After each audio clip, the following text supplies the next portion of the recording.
My name is Lawrence Davidson. Today is October 8th, 2010.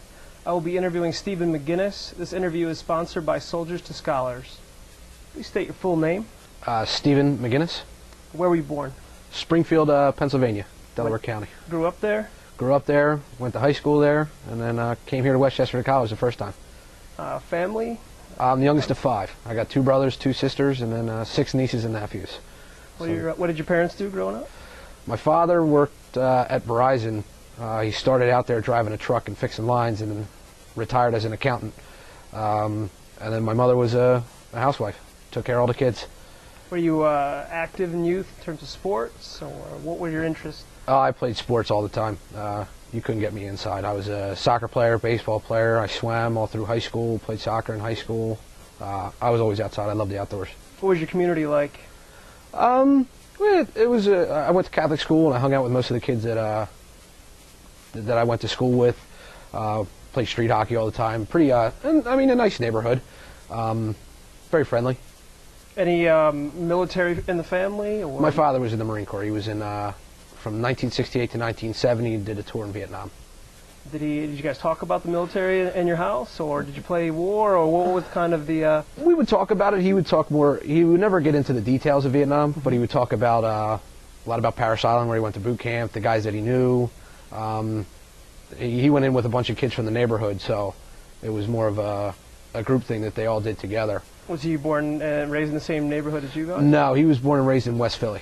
Okay. So as you're growing up, you and your brothers, in terms of age split, are they close to you? To age or our relationship? Both. Age, I have a sister who's 40, a sister who's 37, my other brother's 34, and the other one's 31, and I'm 26, so there's a decent gap as it goes along. Yeah. But we all get along great. You know, growing up, you know, you have your little tiffs with each other, but we all get along really well. We're a really close family. What was high school like for you? It was fun. It was more of the social aspect of it for me. I wasn't an honor student or anything like that, but it was good. I played sports all through it, and you know, tried my best to stay out of trouble. What year did you graduate? 2003. So you were in high school during September 11th? Yes. What was that like? It was difficult because my father was actually in New York at the time, and at times he worked in the World Trade Center. Now, we all knew he was in New York, but we didn't know exactly where he was. Mm-hmm. So when they first told us what had happened, you know, my first reaction was like, I hope my dad's okay. And luckily he wasn't in the building, but he watched the whole thing happen. How long did it take to get a hold of him? It wasn't until he got home from the city, because there was no cell phone service. We couldn't get in touch with him at all. So it was fairly stressful until he got in. It took a couple hours. He didn't get home till like 7 o'clock at night or so. But it was, I mean, it was an impact on me and on society. I believe that something like that happened during our time frame. You know, people my age had never seen anything like that. I mean, do you remember the specific impact on you? I mean, do you remember thinking about it when you went to bed or watching news? I mean, you were inundated with it being on the news so much. It was enraging. It was, you know, angry because so many Americans had lost their lives due to, you know, terrorists. So it was. I guess I tried not to think about it too much, but you couldn't help but to think about it. Yeah. And yeah, I mean, definitely changed things forever. According to travel, day-to-day life. I mean, if you go to another country, I mean, you got to be on your toes. They make you seem like so.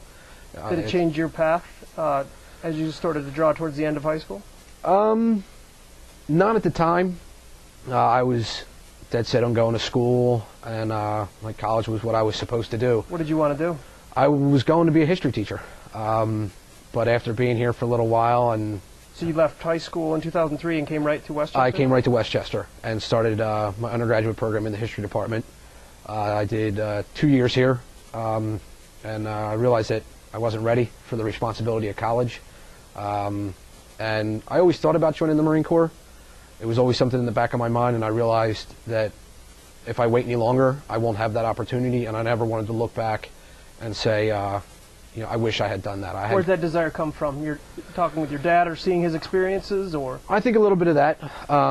You know, seeing the camaraderie he had, the love he had for the Marine Corps. You know, I really admired that, and it was such a big challenge. And he said it was one of the hardest things that he did, but it was one of the most important things he ever did. And I wanted that challenge, and I knew I only had a certain window for it. I had people in my classes that were 60 years old, and I thought I can always go back to college, but my window for joining the military was closing fast. Did the commercials you see on TV ever had a, you know, ring your bell when you were watching a ball game? You'd see a Marine commercial or radio ad? I think some of the TV commercials, you know, when they show like the guys in their dress blues, you know, the Silence Real team out there. Sure. You know, they really didn't have as big of a marketing campaign as they do now. When I was in high school, I mean, you would see a commercial every once in a while, whereas now you see like basketball games are sponsored by the United States Marine Corps. Yeah. So their advertising has definitely gone up, but I think it definitely does play a role because you see it and subliminally it appeals to you one way or another, and I think maybe it played a role in it. I'm just not, you know, sure exactly what it did for me. So as a history major, you're in 2003, 2004 as a history major here. Were you cognizant of world events in terms of the war on terror or the war in Iraq? I mean, what was your base knowledge of the Middle East, the war on terror, etc.? I mean, I watched the news, so I would see what was going on. And I actually had one of my really good friends from my freshman year at Westchester.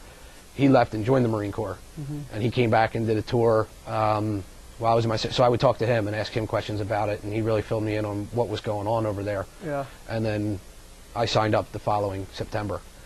But in terms of geopolitical events, I mean, how we got to where we were at in 2005 in terms of the war in Afghanistan, the war in Iraq, I mean, is this something you had read the history on or had any desire to?